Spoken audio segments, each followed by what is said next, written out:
Cette stratégie m'a rapporté 15% d'intérêt le mois dernier et je vais te faire voir dans cette vidéo comment toi aussi tu peux créer ta propre stratégie avec l'intelligence artificielle. On va y aller calmement aujourd'hui, on va s'appuyer sur ChatGPT. On va faire une stratégie ensemble pour que toi aussi tu puisses avoir les clés pour pouvoir, à partir d'indicateurs que tu peux prendre sur TradingView, avoir une stratégie qui fonctionne avec des entrées et des sorties de trade. Donc c'est parti, on se voit juste après l'intro.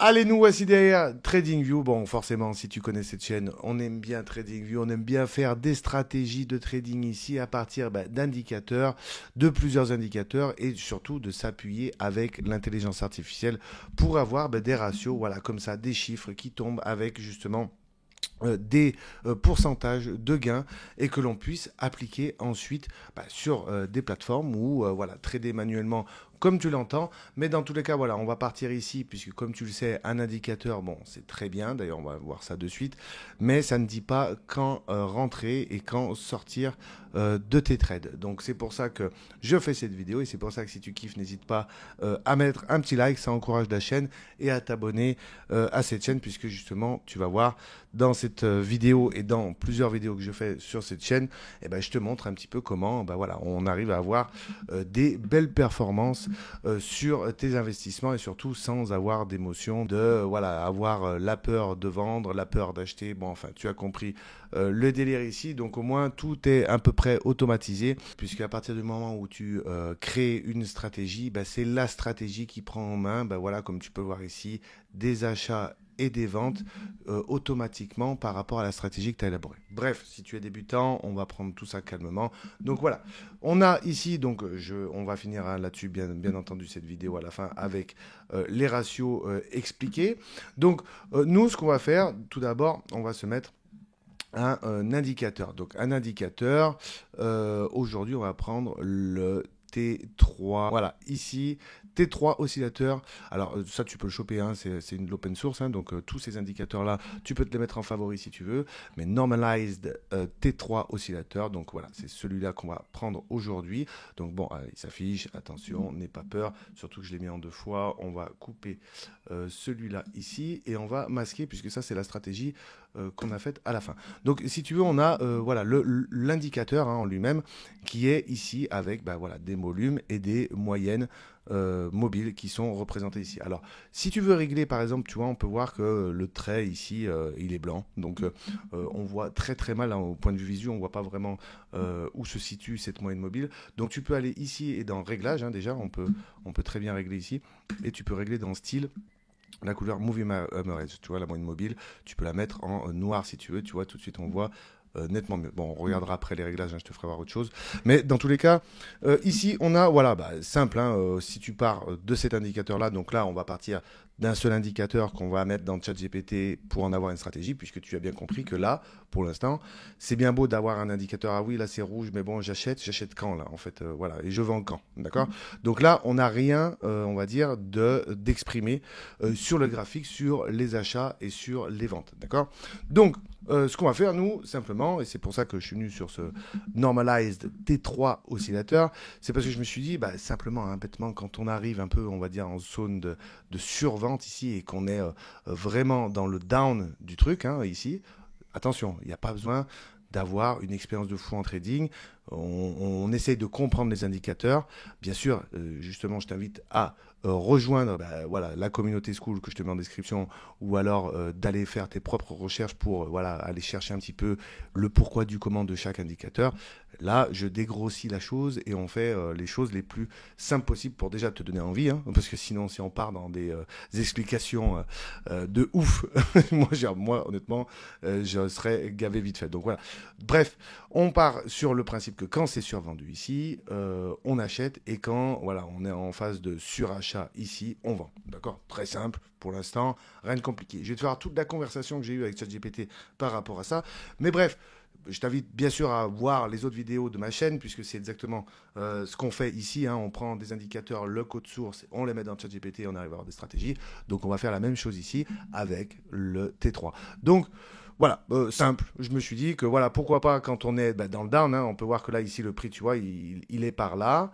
Et quand on vend, quand on arrive en phase de cherchage, il est par là. Donc, on arriverait à avoir potentiellement des gains sur des trades avec un indicateur. D'accord? Donc, pourquoi pas? Alors, pour ça, il faut que tu prennes le code source, d'accord? Le code source, tu vas ici et tu vas dans source code, pardon. Tu vas dans source code et là, tu as créé ta copie parce que forcément, c'est un code qui existe déjà. Donc, tu peux créer une copie, d'accord? Et tu vois, tu as tout le source code de cet indicateur, ok? C'est un code PinScript qu'on a ici. Donc, tu peux le copier, hein, commande A, tu comprends tout, commande C, tu copies ce code. Donc, en fait, on copiera et on va le mettre dans ChatGPT et on va mettre un prompt, donc un prompt que je te mettrai en description hein, si tu veux, un prompt ici avec justement ce qu'on demande à l'intelligence artificielle de faire, d'accord?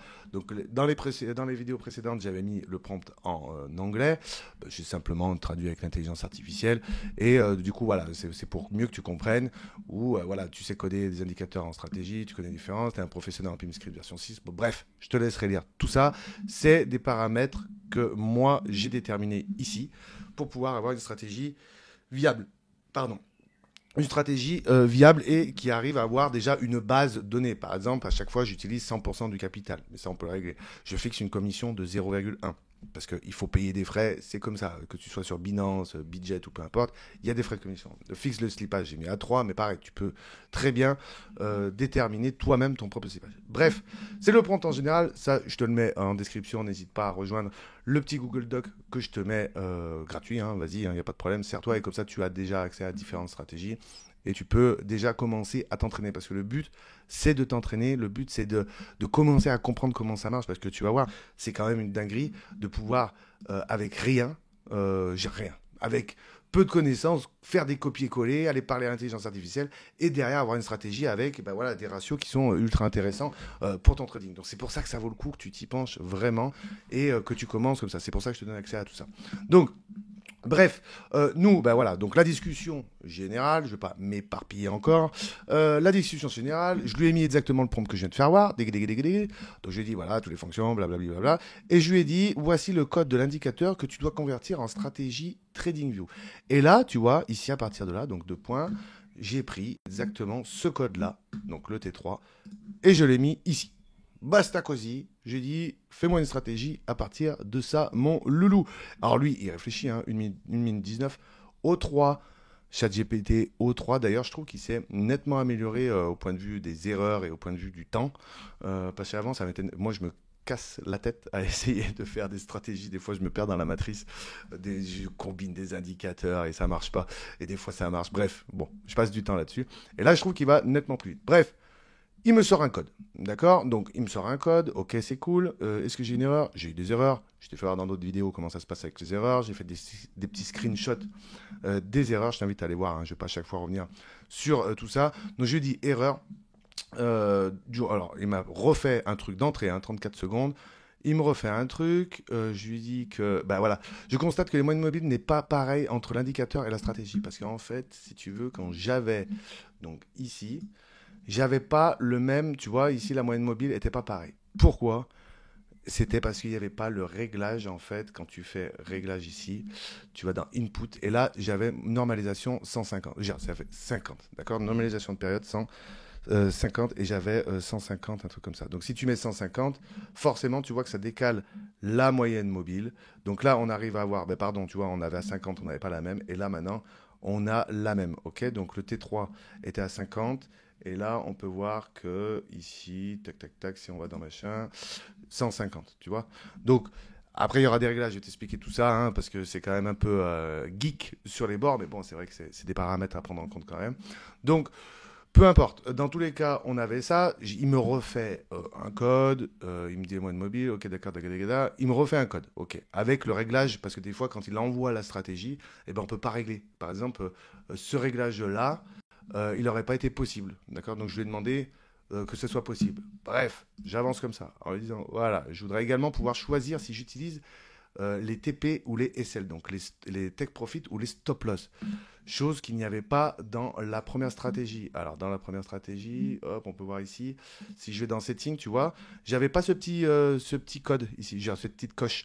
C'était simplement, j'étais obligé d'avoir les TP et en fait, je voulais simplement voir si la stratégie, bah, sans TP, hein, sans stop loss ou take profit, elle marchait aussi. Et je voudrais voir aussi, bah voilà, le but c'est d'avoir un maximum de choix dans ta stratégie. Est-ce que tu peux justement simplement faire une stratégie, bah, j'achète, je vends, et puis c'est tout? Ou est-ce que, ah bah tiens, si je mets un TP, d'ailleurs, c'est ce qu'on va voir, voilà, je mets un stop loss à 1.2 et un take profit à 6.7, comment ça se passe? Bref, on continue la discussion. Niveau de sortie, d'accord, je regarde. Valeur 0,40, il me refait un code. Ok, on fait le code. Réglage, en effet, oversold, overbought.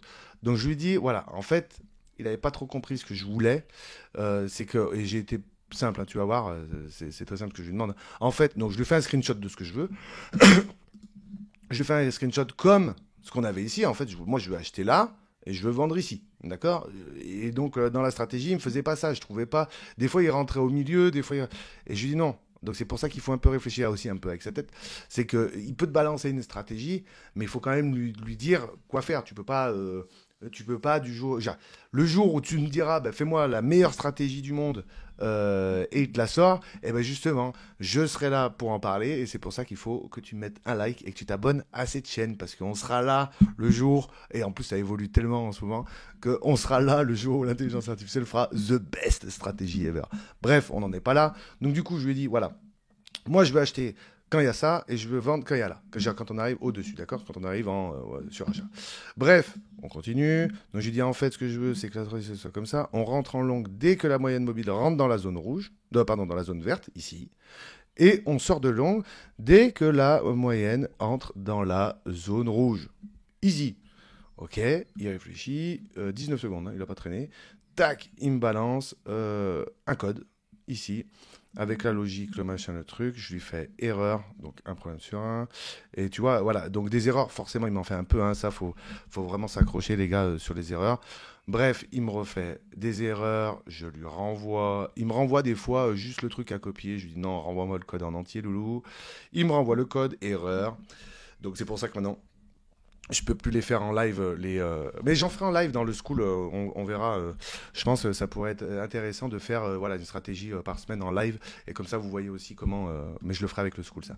Donc voilà, donne-moi le code corrigé en entier s'il te plaît, donc il me donne nanana, il me donne le code en entier, et là je tombe sur ce que je veux, hein, au bout d'un moment hein, quand même, avec une stratégie où on va détailler ici ensemble. Donc là c'est le normal, hein. Donc du coup tu vois la différence entre un indicateur où, bah oui, bon, là, on achète, mais on achète quand? Et bah là, moi, j'achète là. D'accord? Moi, je vends, je coupe mon long ici, parce que là, on fait que des longs. D'accord? Dans le prompt que j'ai fait, tu pourrais faire une stratégie avec que des shorts. D'accord? Et on le fera dans le bear market. Ça viendra. Mais là, je fais que des longues. Dans tous les cas, ici, bon, ben voilà, là, on rentre, là, on sort. On voit très bien. D'accord? Donc, alors que dans l'indicateur, tu as compris le délire, on ne voit pas. Alors, on va se couper ça, d'accord? On va même le supprimer comme ça on aura un peu plus d'espace.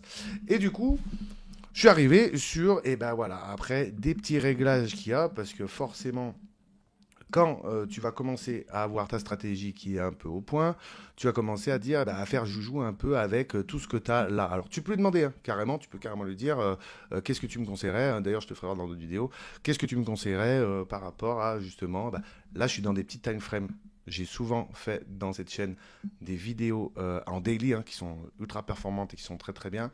Mais là maintenant j'essaye de me mettre plus dans des petites time frames pour voir si ça marche et comment on peut trader régulièrement. Parce que c'est le but aussi d'avoir, voilà, là on a quasiment 16%. Depuis, je crois, le 24 avril 2025, donc ça fait un mois à peu près de trade. Tu vois, sur un mois, il a réussi à faire 16%. Ok? Donc, bref, tu peux faire joujou. Alors, à chaque fois que tu vas faire joujou avec ça, forcément, ça va changer les ratios. Puisque, par exemple, take profit, ici, tu vois, donc là, si je fais, ça va pas changer 6-8. Mais par exemple, si je fais ça, ici, overbought level zone, donc red zone, tu vois, la red zone, overbought, ici. Si je la baisse, ou si je la monte, pardon, tu vois, est-ce qu'elle monte? Regarde, tu vas voir. Tu la vois monter, regarde. Hop, tu la vois monter ici. On a moins de trade, du coup. Si je la monte à fond, tu vois, eh ben, il va plus la vendre. Alors 12, il va acheter, d'accord, et il va vendre par rapport au take profit, ok. Donc là où tu vas voir là, vraiment la différence, c'est... Attends, faut que j'arrive à retrouver. Bon, alors on était par là. Et qu'est-ce que je veux dire? C'est, voilà, par exemple, Overbought, regarde. Zone green. Si je baisse ma zone green, tu la vois, la moyenne mobile baissée. Hein. Eh ben, regarde, forcément, no data. Parce que là, il rentre plus en longue. On n'arrive plus dans l'oversold. Si je monte ma moyenne mobile, il ne rentre plus en longue. Alors, du coup, tu peux jouer là-dessus avec... Et ben voilà, regarde. Tu vois, je remonte petit à petit. Et là, on a 12%. Si je remonte un peu, 13%, on arrive à, bah voilà, moi j'ai fait un ratio, hein. Tu vois, regarde, si carrément je rentre là-dedans, j'arrive à une performance négative. Parce que justement, bah, il a acheté trop tôt et il vend, tu vois, on voit qu'il change les trades. On est à 17 trades et là, du coup, on est sur des trucs. Donc voilà, petit problème de souris, désolé. En fait, quand je clique là-dessus, c'est un enfer avec ma souris, tu sais, c'est la souris Apple. Et du coup, ça m'envoie en live sur les ratios. Bon, bref, t'as compris le délire. Ici, voilà, on peut jouer là-dessus. Donc du coup, on a vraiment, regarde, ici tu vois, hein, je suis rentré, paf, on a tapé. Alors attends, je vais zoomer un petit peu si tu veux. Hop, comme ça, tu verras mieux. Hop. Donc là, par exemple, on a un trade ici. Hein. Donc voilà, on est venu taper ici. Tac, tu vois la flèche bleue, ça c'est l'entrée de longue, l'entrée de trade. Et là, on est venu taper ici, hein, pile, hop, on est venu sortir de la zone green, qu'on est venu régler. Hein. On a dit, bah voilà, quand on arrive à ce niveau-là, on enclenche le trade, donc c'est ce qu'il a fait. Et quand on arrive là-haut, donc dès qu'on arrive à toucher la ligne rouge là-haut, on sort de trade. D'accord? Donc, c'est ce qu'on a fait sur cette stratégie, hein, en tout cas sur cette stratégie, tu vois, on peut voir que quand même, il a fait des beaux trades, hein, il a fait un trade par exemple aussi, quand on arrive, regarde, on peut voir, parce qu'en même temps, j'ai mixé le pourcentage de gain. C'est-à-dire, hop, ici, tu vois, on a 6,7%, quelque chose comme ça. Et c'est ce qu'on peut retrouver dans la stratégie ici. C'est que 6,8%, tu vois. Et en fait, ce qu'on peut faire, c'est que, tu vois, j'ai augmenté le take profit en me disant, ben, à ce moment-là, jusqu'à ce qu'on touche, tu vois, là, on l'a pas touché en fait. Tu vois, tout là, on n'a pas touché la zone verte, pardon. Et là, hop, on est venu l'enclencher là. Tac. On l'a frôlé, hein, mais on l'a pas touché. Et là, il est venu la toucher, paf, TP. D'accord? Donc jusqu'à 6-8, ou sinon, bah, s'il va direct en zone verte, eh ben, il coupe le trade. D'accord? Donc soit on tire sur le long, ça tu peux régler, hein, pareil, hein, tu peux faire ce que tu veux. Par exemple, ça, tu peux voir, si je baisse là, attends, est-ce qu'on peut voir là? Attends, ah voilà, tu vois, regarde, ça baisse en haut. Ah ouais, je vais le faire pas avec ma souris du coup. Mais tu vois là, 6,2, regarde, là j'augmente, hop, tu vois, ça monte mon TP, tu vois, et du coup ça augmente mon pourcentage aussi de gain, d'accord? Parce que si on a un trade, tant qu'on a le trade qui vient pas taper en haut la zone rouge, eh ben on est dans le trade, d'accord? Donc là on peut voir 6,8, 16%, tu vois? Donc mon plus gros trade, il doit être par là, hein, il est ici sur le dernier mois, d'accord? Donc on peut voir, paf, paf, coupé. On reprend là, paf, paf, coupé. D'accord? Et si tu vas dans liste de trades, ok, donc tu peux voir, hein, tu peux voir le dernier trade, c'était 24 avril 2025. Donc tu as tous les ratios ici, hein, avec combien il a gagné par rapport bah, justement à ton portefeuille. Hein. Donc ça, tu peux le régler aussi, je vais te faire de suite. Mais tu vois tous les trades. Et c'est vrai que bon, la performance là, elle est plutôt top parce que tu peux voir que gross profit, commission pay, buy and hold return. Donc il fait 12% en buy and hold return, hein, mais par contre, tu fais mieux et en tradant, tu vois. Et surtout avec un drawdown de 2,67. D'accord? Tu fais 85% de trades profitables avec voilà, profit factor de 6 et 14 trades. D'accord, en un mois. Donc, elle est vraiment bien, cette stratégie. Je suis là, voilà, en train de bien la mettre en place. Moi, franchement, je suis assez content de tout ça. D'ailleurs, si tu likes, d'accord, si t'aimes, n'hésite pas à liker cette vidéo, t'abonner à la chaîne. Ça me donne du courage, franchement, ça me donne de la force. Et de toute façon, en plus, tu vois, franchement, en 2 secondes, hein, ça, c'est ChatGPT, ça m'a pris un quart d'heure. Honnêtement, je me suis penché sur le T3. En un quart d'heure, j'ai fait ça. D'accord? Et donc, du coup, bah, forcément, t'imagines bien qu'il y en a plus. Il y a moyen de combiner des indicateurs. Il y a moyen de faire plein de choses. Mais bref, tu peux voir que voilà, 16% avec bah, d'ailleurs 2,67%. Oui, je me suis topé là-dessus. Je me suis. Attends, regarde. Largest winning trade, 46. Et voilà, tu perds. Donc, c'est 6%, 1,40%. Largest losing trade. Et oui, parce qu'on a mis le TP. Tu vois? On a mis le TP ici, tac, tac, pardon, le stop loss à 1,2%. Donc avec un stop loss de 1,2, d'ailleurs je vais te faire voir, hein, il doit, là où il est le perdant, là où ils sont, là, regarde, là tu as un perdant, paf. Donc ici, tac, on perd, on coupe. Tu vois, on n'est pas rentré dans la config, paf, on coupe, stop loss. Ok. Donc voilà, on n'en a pas beaucoup puisqu'on a beaucoup de gagnants hein, quand même sur cet essai. Et après, comme je te dis, hein, même chose. Hein, paf, on rentre là avec le T3, paf, on sort là. Easy le plus possible que tu puisses avoir, d'accord? Donc voilà, dis-moi ce que tu penses de cet indicateur. Cet indicateur, il est accessible dans la communauté Skool que j'ai créée. Je te mets tout en description. Je vais te mettre le prompt dans la description aussi où tu pourras avoir justement ce document-là, comme ça tu pourras t'entraîner. Donc pas ça, hein, il sera accessible qu'à la communauté. Et je vais te mettre le prompt de ça que tu auras aussi pareil en Google Form dans la description. Voilà, j'espère que tu as kiffé cette vidéo. Et pareil, hein, n'hésite pas encore à mettre un petit like, m'encourager. Et nous on se dit à une prochaine vidéo. Ciao, ciao.